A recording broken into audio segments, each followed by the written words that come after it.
3, 2, 1. Radio on Point, Fun Day with Radik on Podcast. 89.8 Radik FM, Get Creative, Be Positive in Edutainment Station. Halo Sobat Radik, apa kabar? Balik lagi nih ditemenin sama Citra di Zona Kampus. Yang tentunya kali ini Citra tuh gak sendirian Sobat Radik, karena kali ini kita bakalan ngobrolin tentang apa ya? Kira-kira Sobat Radik penasaran nggak? Daripada penasaran, kita kan udah kedatangan sama narasumber kita ya. Langsung aja kita sapa narasumber kita kali ini. Halo Kak. Halo. Nah mungkin buat Sobat Radik yang belum tahu ya sama kakaknya ini, karena hostnya juga belum sempat berkenalan. Ini sebagai pembuka kita kenalan dulu sama kakaknya. Halo Kak, bisa memperkenalkan diri ini, namanya siapa? Sekarang kuliah di prodi apa? Oh ya, halo semuanya. Perkenalkan, nama aku Raffi Zaki Pradipta, biasa dipanggil Raffi. Aku dari prodi Ilmu Komunikasi. Dari prodi Ilmu Komunikasi. Di Ilmu Komunikasi angkatan berapa Kak kalau boleh tahu? Aku di Ilmu Komunikasi angkatan 23. Angkatan 23, oke. Nah, selain sibuk berkuliah nih, aktif menjadi mahasiswa, kira-kira Kak Raffi ini sedang memiliki kesibukan apa sih Kak? Kebetulan aku sambil kerja Kak. Sambil kerja ya, Ya. Oke. Untuk fokus kerjanya ini sebagai apa nih Kak? Karena kan pasti Sobat Radik tuh penasaran nih, karena nggak banyak juga ya mahasiswa yang bisa membagi waktu antara kuliah dan bekerja. Ya, kebetulan aku bekerja di salah satu tempat jasa olahraga ya. Jasa olahraga. Ya, di Mini Soccer. Mini Soccer. Tempatnya itu di Solo International Mini Soccer. Aku di situ sebagai PIC, sekaligus juga bantu adminnya juga. PIC dan adminnya. Ya. Oke. Nah, sebelum masuk ke segmen selanjutnya, karena pasti penasaran banget tentang Kak Raffi ini di International Mini Soccer ya. Ini menjadi PIC dan salah satu adminnya juga. Nah, nanti bakalan kita cari tahu lebih banyak lagi, karena kita bakalan sharing-sharing ngobrol bareng Kak Raffi. Sebelum itu ada satu lagu yang lewat dari Kunto Aji Rehat. So check this one out.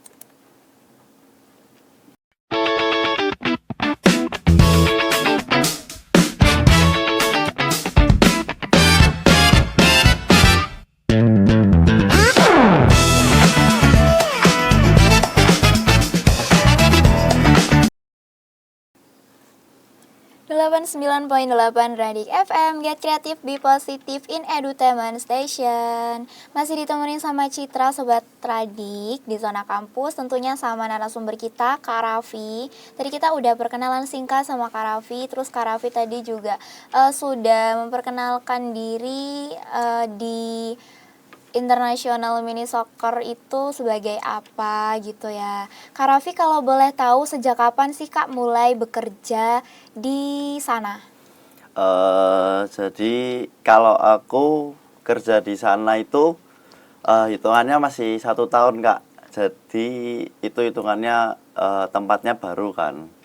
Tapi kalau untuk aku memulai kerja itu aku udah dari kelas 2 SMA. Dari kelas 2 SMA? Ya, kelas 2 SMA itu aku udah mulai coba kerja lah. Bisa kerja serabutan, ikut temen lah. Yang penting dapat uang jajan. Oke. Terus kemudian dari aku ikut temen itu, aku jadi kenal sama kakaknya.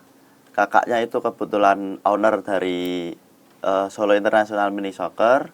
Dari situ aku kenal, deket, dan ya sampai sekarang aku disuruh kerja di Solo International Mini Soccer. Oke, jadi masih 1 tahun, karena memang Solo International Mini Soccer ini juga masih baru ya. Iya, baru. Gitu. Tapi kalau untuk sudah mulai bekerja itu memang sudah dari lama sekali, dari kelas 2 SMA.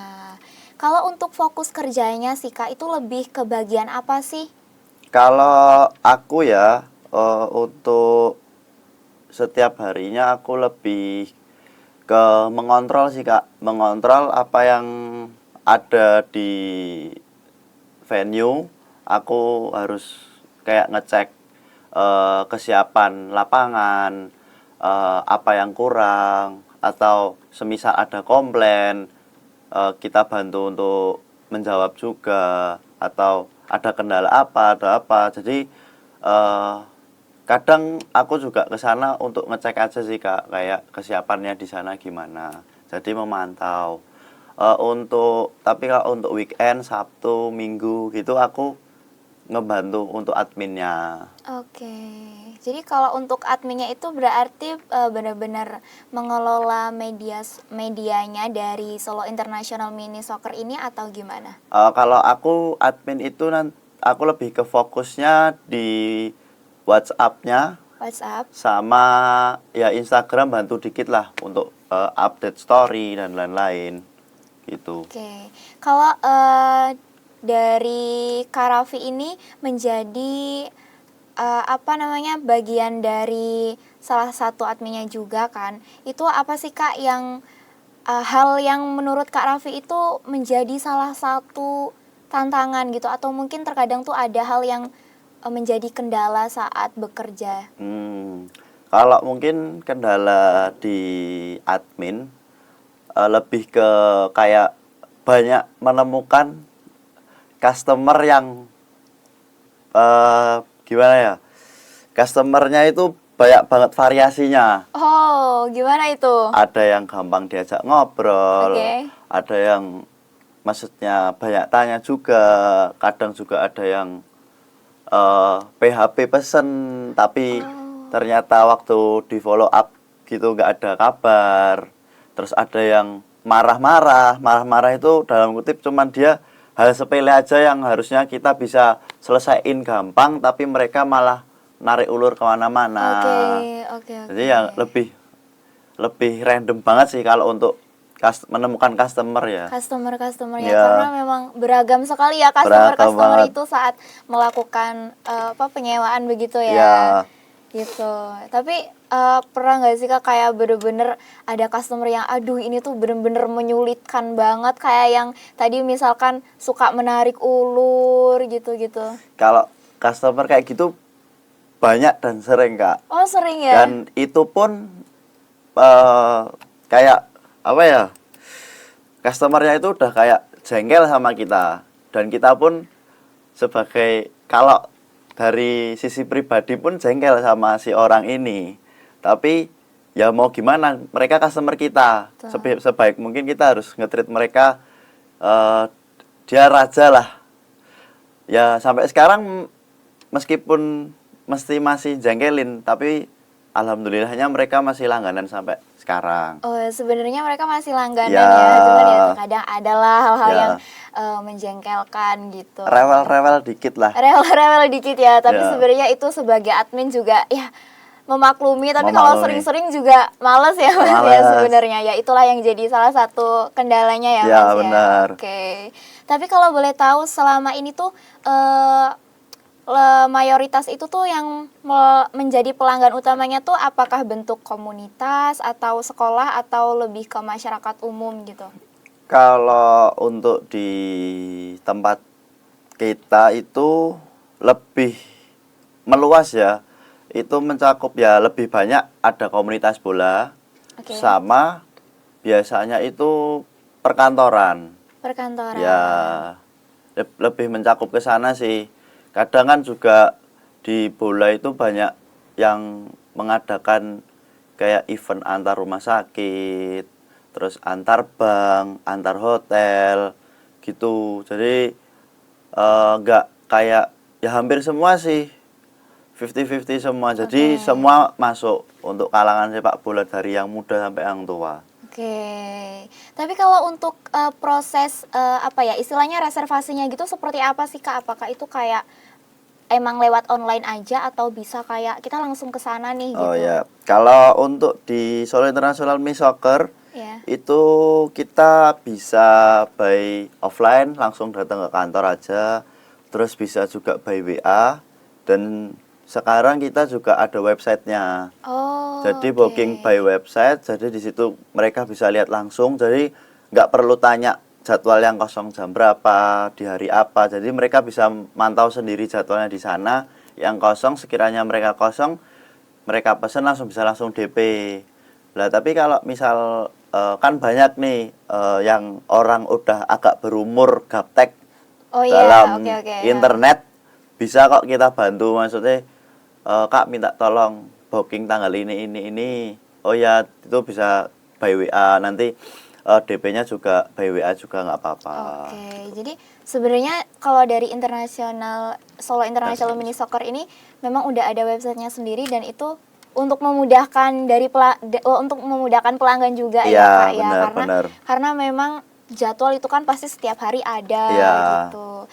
Kalau untuk pengelolaan lapangan, ketersediaan lapangan gitu ya Kak ya, itu apa sih Kak yang menjadi tantangan? Mungkin ada nggak sih tantangan dalam mengelola ketersediaan lapangan? Kalau tantangannya itu kayak lebih menjaga kualitas sih Kak.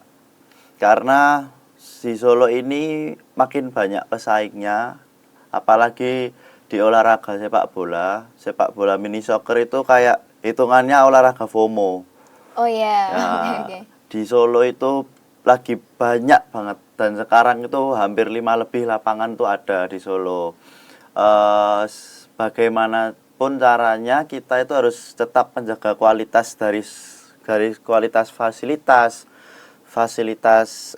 dari tribun juga, terus dari lapangan, kualitas rumputnya, terus dari bola, sampai dari gimana kita nge-treat mereka biar menjadi dia tuh bukan customer kita lagi, tapi tuh mereka kayak ya udah teman main-main ke tempat kerja. Oke. Gitu sih Kak.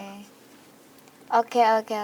Nah, itu tadi kita udah ngobrolin sedikit, nggak sedikit Sobat Radik, ini tadi kita udah ngobrolin banyak banget ya, kita udah cari tahu banyak tentang International Mini Soccer, Solo International Mini Soccer ini. Tadi kita udah ngobrolin Kak Raffi kerjanya fokusnya ke apa, terus tadi udah ngobrolin bentuk reservasinya gimana gitu ya. Nah, karena setelah ini ada segmen tentang tanya jawab. Nah, sebelum itu kita bakalan puterin lagu dulu buat Sobat Radik dari Pamungkas Monolog. So check this one out.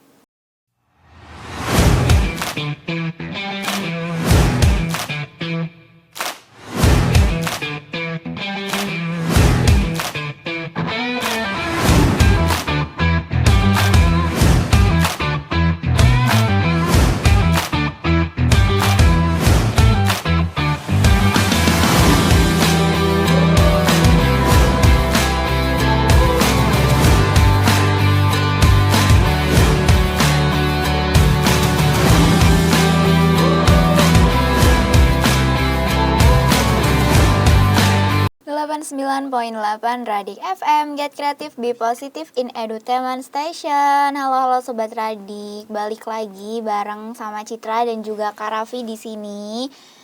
Nah, segmen selanjutnya ini bakalan banyak banget pertanyaan dari Sobat Radik. Ini udah banyak pertanyaan yang masuk untuk Kak Raffi.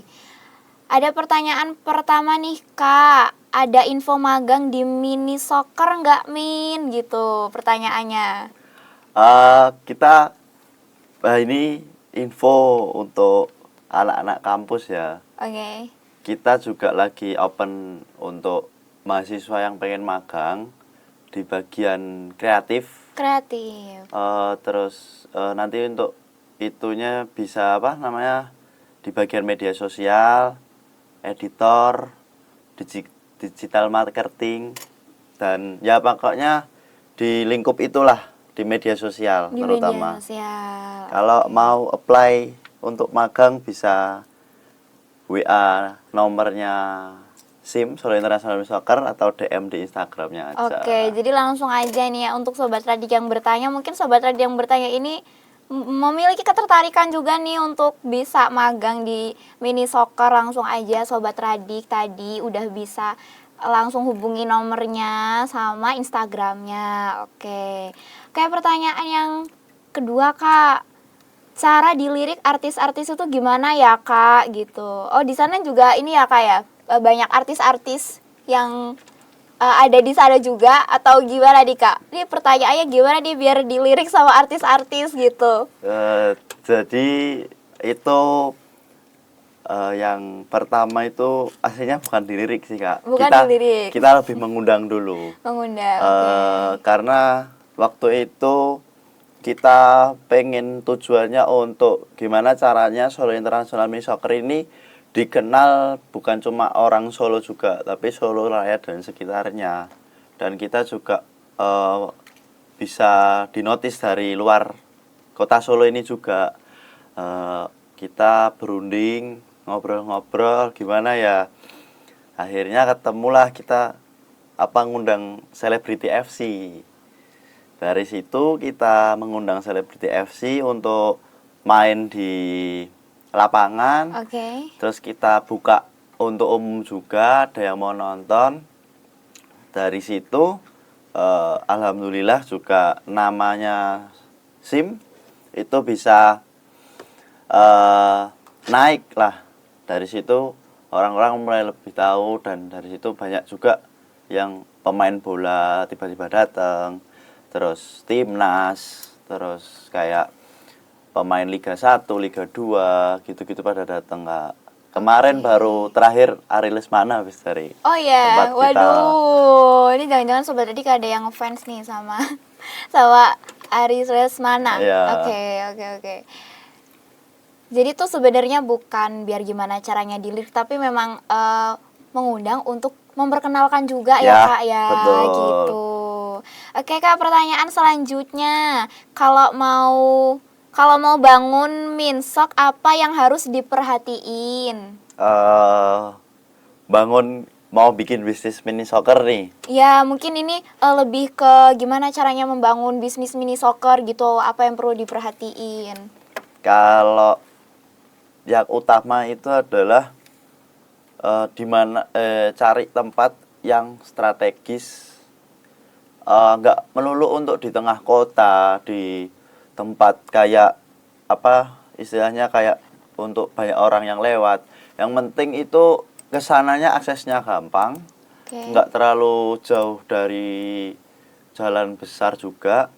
Orang tahulah daerah situ. Itu salah satu utamanya untuk kita memulai bisnis mini soccer. Oke, jadi memang tempat itu salah satu yang harus diperhatikan lebih awal saat ingin membangun ya sebuah bisnis apapun itu ya, termasuknya Mini Soccer ini. Oke. Apalagi ya, ini pertanyaannya banyak banget sebenarnya. Gimana cara memanage waktu kerja dan kuliah? Kak Raffi ini gimana caranya memanage waktu? Kalau ini jujur untuk aku awal-awal kuliah agak kesulitan Kak. Oh, oke. Karena aku nggak bisa nih yang namanya aku harus membagi aku kapan kerja, aku kapan kuliahnya. Terus istirahatku kan pasti berkurang banget. Oke.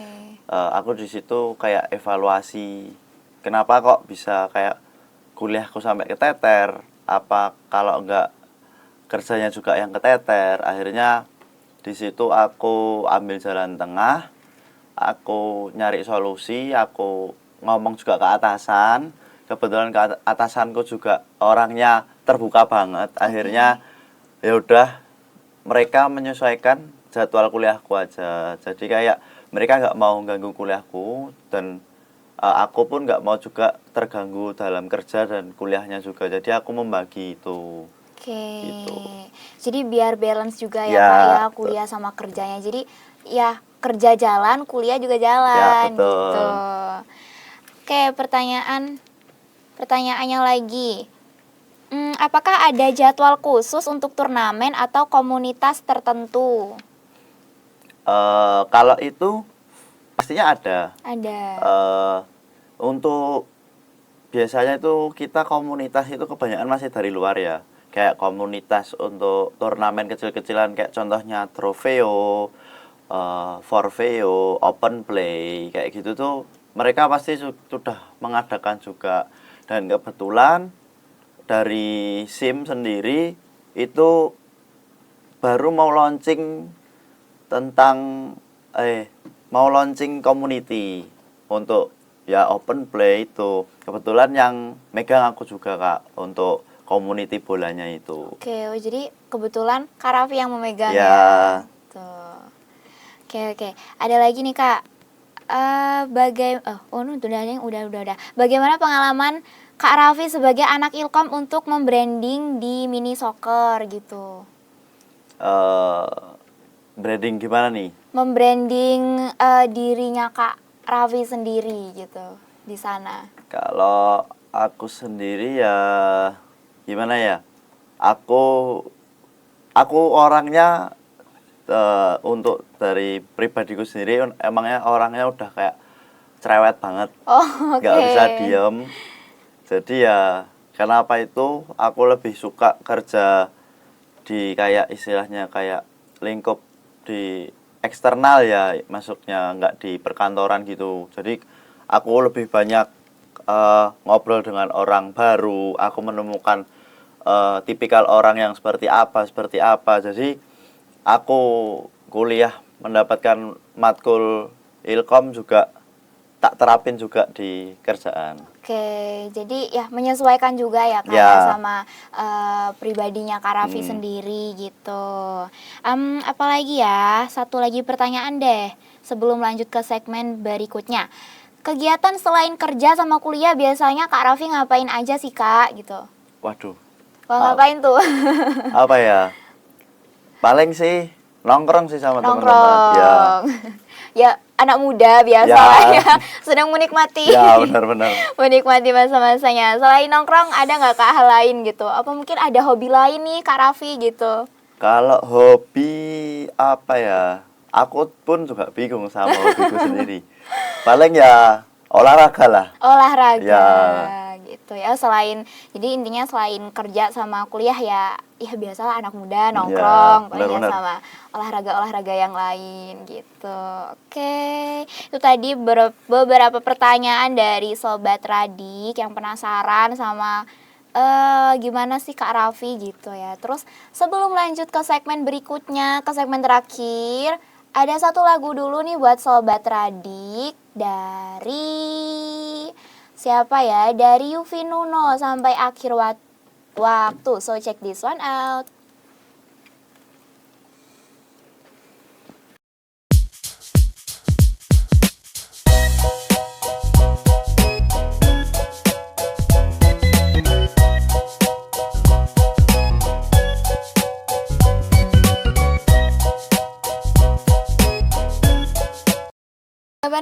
.8 Radik FM, Get Creative, Be Positive in Edutainment Station. Halo Sobat Radik, masuk ke segmen berikutnya nih. Tadi kita udah jawabin narasumber, jawabin pertanyaan buat Sobat Radik untuk narasumber kita Kak Raffi.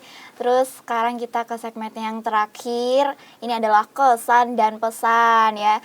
Kira-kira Kak Raffi apa sih kesan Kak Raffi selama bekerja di dunia mini soccer? Kalau dari aku menyenangkan sih Kak. Aku Menyenangkan. jadi lebih mengenal dan paham juga tentang karakter orang. Terus aku juga di situ juga bisa belajar tentang mengontrol emosi, gimana caranya secapek apapun kita, ketika kita udah profesional dalam kerja, kita harus pasang badan untuk kita bekerja, di depan kita itu ada customer kita, bagaimana caranya kita nge-treat mereka sebaik mungkin dan mereka nyaman untuk melihat mimik muka kita, dari bahasa kita, kontur wajah kita. Semua pasti customer melihat dari itu. Makanya aku menjaga itu banget sih Kak. Dan aku paham tentang kayak karakter orang-orang sih. Oke, jadi biar bagaimanapun kita harus tetap profesional ya, Ya, kayak betul. dalam bekerja, melayani customer gitu. Terus ada nggak sih Kak pesan nih buat teman-teman mahasiswa, buat Sobat Radik, mungkin yang tertarik juga nih bekerja sambil kuliah seperti kok Kak Raffi? Iya. Bener kan? Iya. Aku tiba-tiba lupa namanya. Ya ampun, maaf banget. Kak Raffi, oke. Ada nggak Kak pesan buat teman-teman Sobat Radik? Pesanku nggak apa-apa kalian untuk mencoba kuliah sambil kerja, nggak ada salahnya. Itu malah menurutku, dan aku banyak juga kayak dikasih tahu, itu malah kita tuh menjadi pribadi yang gimana ya, satu langkah lebih maju. Oke. Istilahnya aku ingat banget kata-kata dari atasanku. Intinya bilang kayak gini, kamu nggak apa-apa jam mainmu kurang daripada kayak teman-temanmu di umurmu sekarang ini yang istilahnya banyak funnya, banyak hangout sama teman-teman dan lain-lain. Tapi waktumu habis untuk kuliah dan untuk bekerja itu nggak apa-apa. Di situ kamu positifnya kamu bisa selangkah lebih maju dari teman-teman kalian. Jadi kalian yang udah bekerja duluan, kalian juga bisa udah punya pikiran kayak besok ke depan aku udah apa nih. Jadi nggak melulu umur kerja kalau kalian tuh baru kerja. Jadi kalau kamu bisa memulai duluan, kenapa enggak? Jadi ketika kita udah umurnya matang untuk bekerja, pikiran kita juga udah matang, malah jangan belum siap dulu. Itu situ akan keteteran juga sih. Jadi aku di situ kayak merasa gimana ya? Kalian jangan takut untuk kerja. Kerja itu asik. Yang kalian takutin pasti ya belum kalian rasain sendiri. Oke. Kerja itu bagiku kayak malah buat apa ya? Main tempat mainku juga. Karena di situ aku ketemu teman kerja, ketemu orang customer. Ya itu balik lagi. Aku sekarang lebih prefer ketemu orang yang umurnya lebih jauh di atasku. Karena apa ya, pikiranku ketika aku udah bekerja, jadi aku tuh pengen berpikiran kekanak-kanakan tuh udah nggak lagi gitu loh, Kak. Tahu nggak? Jadi kalian nggak apa-apa mau mencoba kerja sambil kuliah. Yang penting ingat komitmenmu itu ada dua, bekerja sama pendidikan kalian. Usahakan kalian itu bisa untuk menata waktunya sendiri, kerjanya nggak keteteran, kuliahnya juga nggak keteteran, bisa lulus tepat waktu juga. Itu lebih keren banget sih. Oke. Wow. Terima kasih banyak Kak Raffi. Tadi pesannya juga luar biasa banget ya untuk Sobat Radik, untuk teman-teman mahasiswa. Yang pasti pesannya tuh bener-bener kayak bisa ngeubah image kita yang awalnya takut untuk bekerja, tapi katakan tidak kalau untuk takut bekerja gitu ya. Aduh. Bener. Oke. Terima kasih banyak udah mau ngobrol bareng kita hari ini Kak Raffi. Ya. Semoga sukses terus buat Kak Amin. Raffi di kampus ataupun di dunia pekerjaannya. Nah, buat Sobat Radik, terima kasih banyak udah pantengin terus YouTube-nya Radik FM. Terus kalian juga udah stay tune sama podcast-podcast kita. Sampai ketemu di episode selanjutnya Sobat Radik. Bye-bye. Cap.